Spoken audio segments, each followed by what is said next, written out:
Hi, I'm Chris Van Allsburg. You may have read some of the children's books I've written, Jumanji, Polar Express, or Zathura.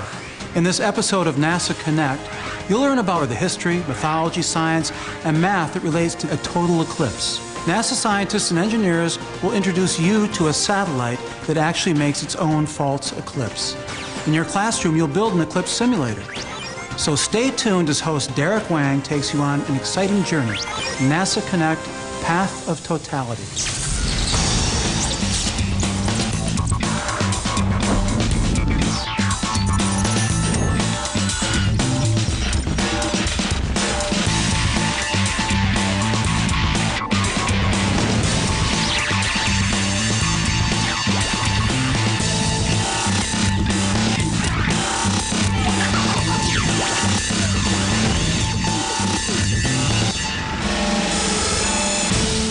Hi, I'm Derek Wang, and welcome to NASA Connect, the show that connects you to math, science, technology, and NASA.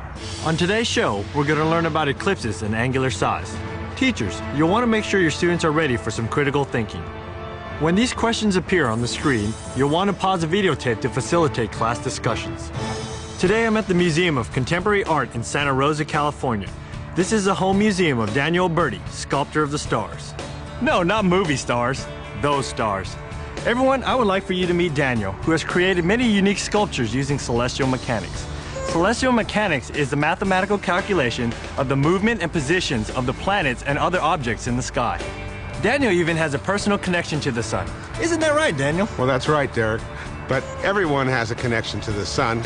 I'm a sculptor, and I like to use the light of the sun and the light of celestial objects to play off the surface of my work. As a young boy, I would often ride my bike over to the California Academy of Sciences to check out the Morrison Planetarium.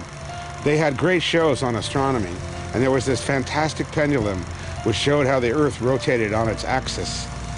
These are the kind of places that inspired my interest in astronomy and the mysteries of the sun.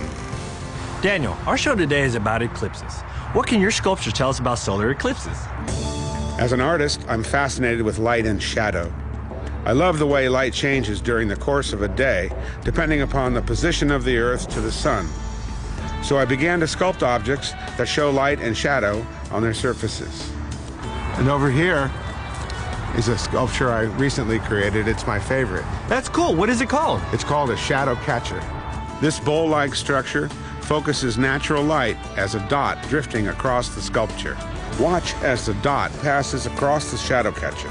It's interesting to see how the form travels along the surface of the sculpture, much like the shadow of the moon crossing the Earth's surface. And students can make their own shadow catchers.